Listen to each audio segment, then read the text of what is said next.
Hello everyone, this is Neha Sharma, your English language teacher. Today in this video, we will do rest of the poetic devices. In our previous video, we have completed 14 poetic devices and I hope you understood them well. So today, this is part number 4 of poetic devices. Let's start with imagery.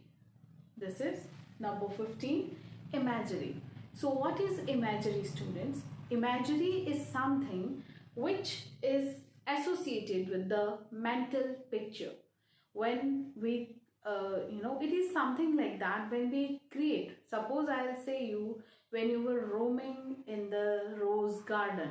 So that garden, the picture of that garden will appear in front of your eyes, right? So that is called what? Visualization of the roses, and this is called imagery. Clear? So in this way, different poets have given the different imageries and in their writings, and this imagery is not only visualization, but it is actually the part of, it is actually the sense organs we have. So 5 sense organs and we have 5 imageries.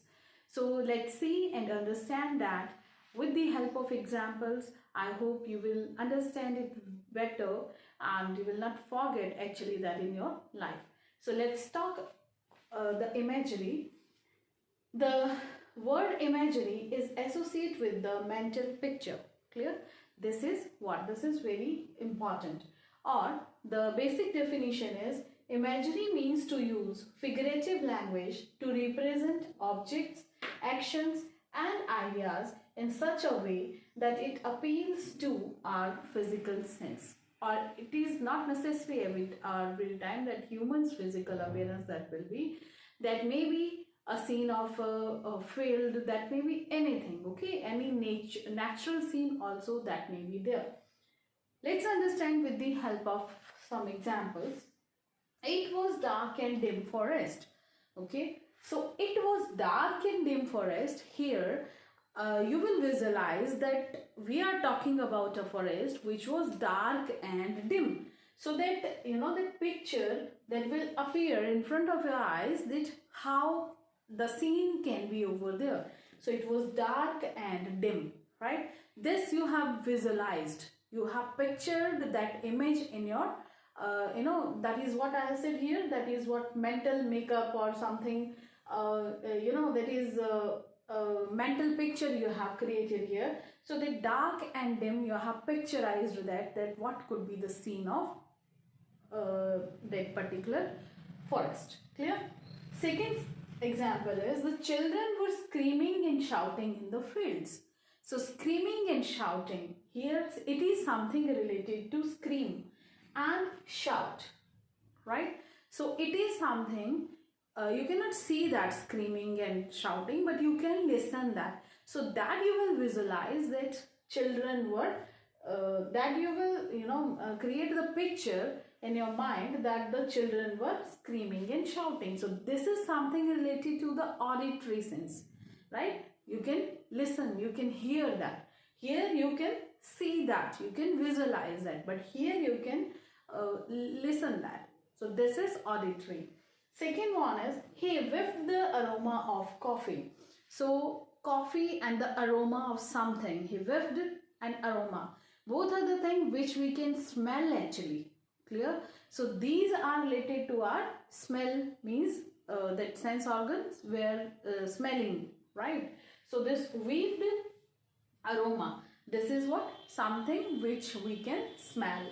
Next one is the girl can ran her hands on a soft satin fabric. It is what? It is what? Something feeling. Okay, something related to touch of something. When you will touch something, then you will feel whether the fabric is soft or porous or hard or what it is, right? So that is what here it is. The imagery is created with the touch of something. Okay, so the girl can run her hands on the soft satin fabric. Let's see one more example. The fresh and the juicy orange is very cold and sweet. sweetness. When you eat something, at that time you can feel the sweetness of that, right? So it is something of taste, right? So the fresh and juicy orange is very cold and sweet. So that sweetness you felt, that is the taste of something. So therefore this imagery is divided in 5 parts, and as you did in your nursery classes, that we have 5 sense organs, right? So that is, in this imagery is related to the 5 sense organs. So let's do one by one. Number 1 is visual imagery. What is that? Visual imagery. Visual imagery, when you visualize something, when you see something, actually it is not that live it is going on, but in your mind you have to imagine, you have to make the mental picture actually to that, right? So this is what visual image. Suppose you are telling a story to someone, and your story is to, whatever you are doing, whatever your communication is, so your communication skill is too good, and the person who is listening that story, he is visualizing the scenes of that particular story or your trip, that if you visited some hill station, so what it could be, how it can be, right? The place and something about that. So that is what visual imagery. When you create a picture, actually you can see something which is related to your sight, that is called visual imagery. Second one is auditory. Auditory, like I have given the example here. Visual imagery is going on here in the first stage, in the first sentence. It was dark and dim forest. Okay, so the poet told us a story where he told that the forest where he visited, that was dark and dim. So that is what visual imagery. When we talk about the second one, that is what auditory sense. Auditory is something to hearing, right? So the children were screaming and shouting in the field, so that who listen, right? Shouting and screaming. So this is what? This is auditory sense. Next one is olfactory sense. So this olfactory is something related to smell, right? That create the image of smell actually. Suppose my mother was cooking biryani yesterday, so the aroma of the biryani or the spices, that you can imagine, that you can just create, you can visualize, means in a way. So that is what olfactory sense, and that is once again imagery. Next is tactile. Tactile sense. This tactile sense is something related to touch. Tactile means touch. So once I am writing here, this is to see, this is to hear. This olfactory sense is something related to smell, and this tactile sense, tactile, that is something related to touch, right? Like the baby's skin was as soft as silk. So that is what, when we touch that, then we will come to know. So that that is tactile sense. Next one, last one is gustatory, and the gustatory is something related to taste. What is this? It is something related to taste. So like it is written here in the 5th sentence, the fresh and juicy orange is very cold and sweet. So when you will eat something, then you can feel the taste of that. So this is what gustatory sense. So all these are the 5 kinds of imagery which are very important. I hope you understood. So once again I am telling you, this imagery is very important.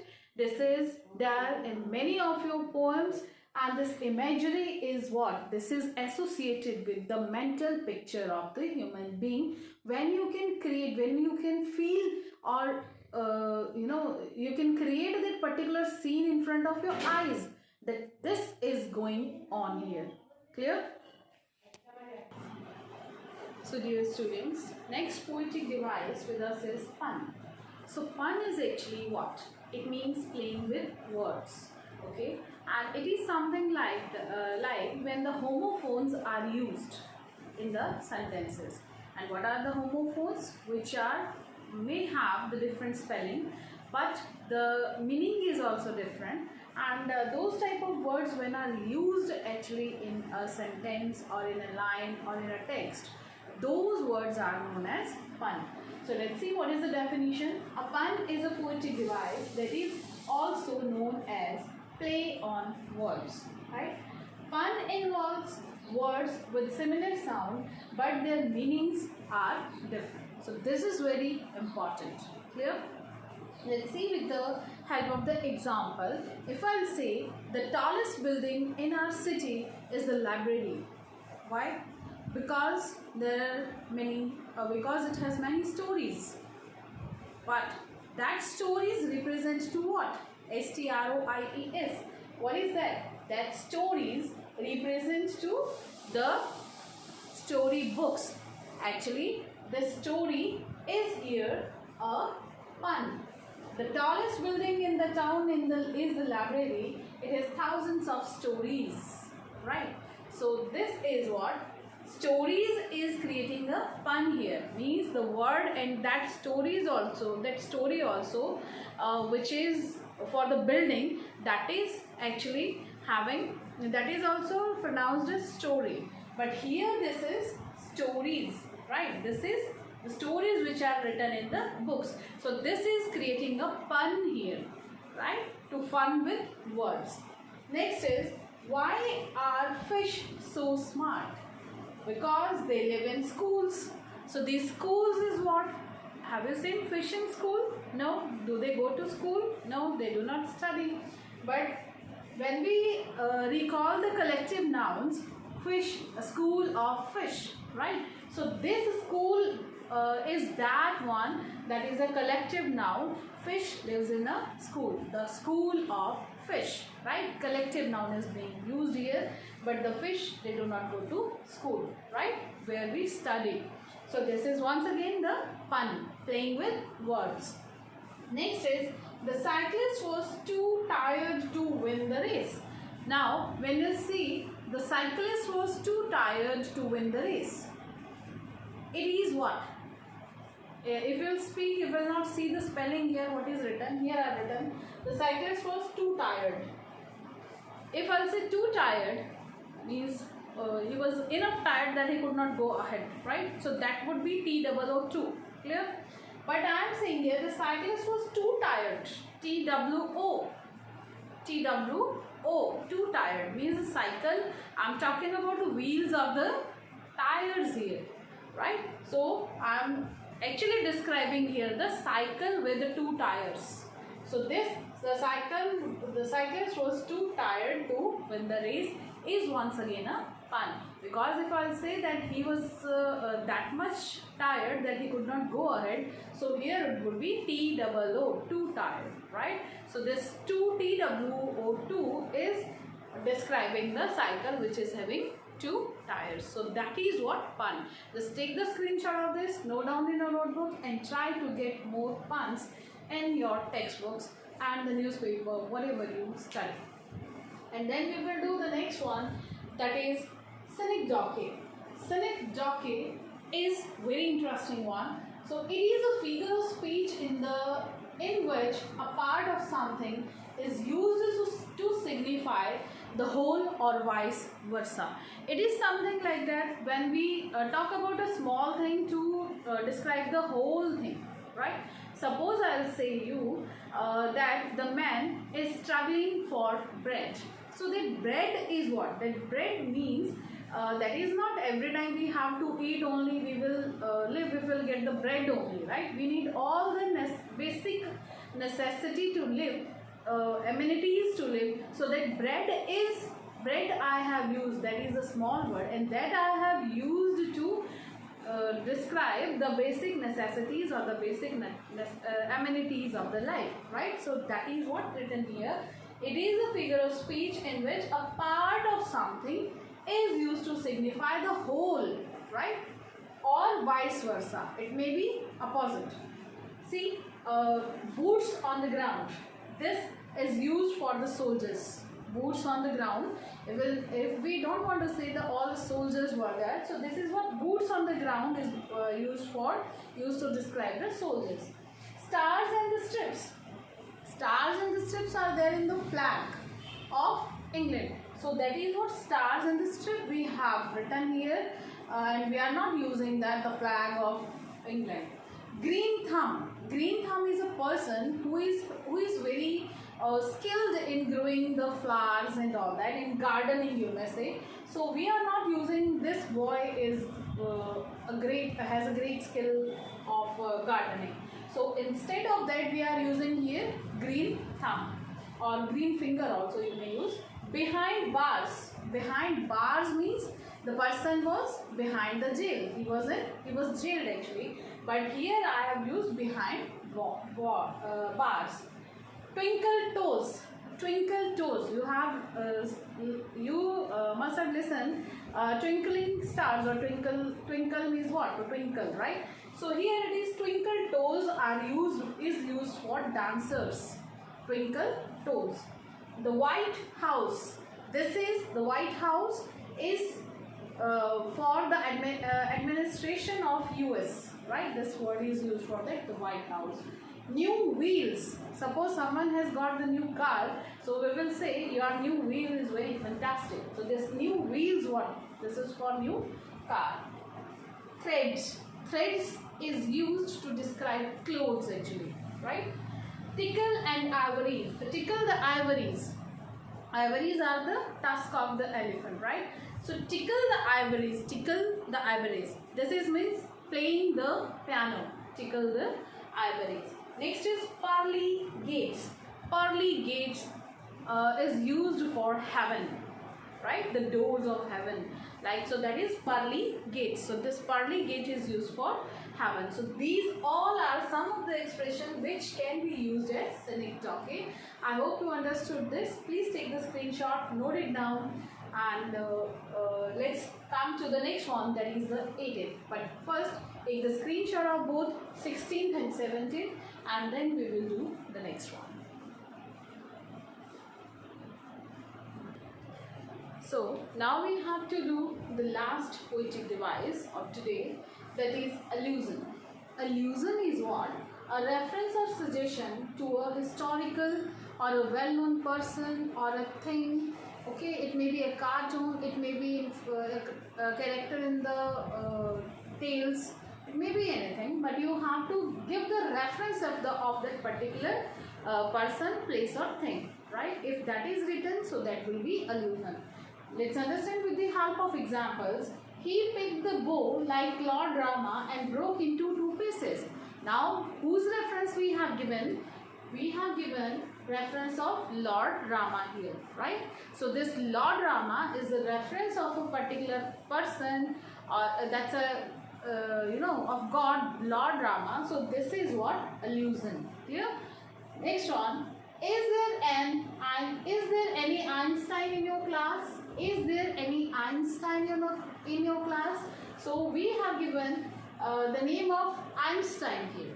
Clear? So this Einstein will be allusion here. Next is, you don't have to be William Shakespeare to write poetry. If you want to write a poetry, so it doesn't mean you have to be a famous scientist. You can write down at your own write with your own name also, and anyone can start writing. So for that it is not required that you have to be William Shakespeare. So whose name we have given, whose reference we are giving here? William Shakespeare. So this is once again allusion. See, go ahead, ask me anything. I am like Google.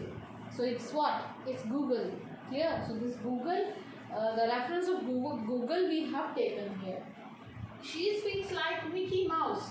So this is what? Mickey Mouse we have taken, a character of a fantasy, or there's no actually no Mickey Mouse, but that is what? It's a reference of a person. So this type of words when are used and when are given reference to something, some writings, so that is known as allusion. Please take the screenshot, note it down, and that's all for today. Stay safe, stay healthy. In our next part of video, we will meet with the next topic. Thank you very much.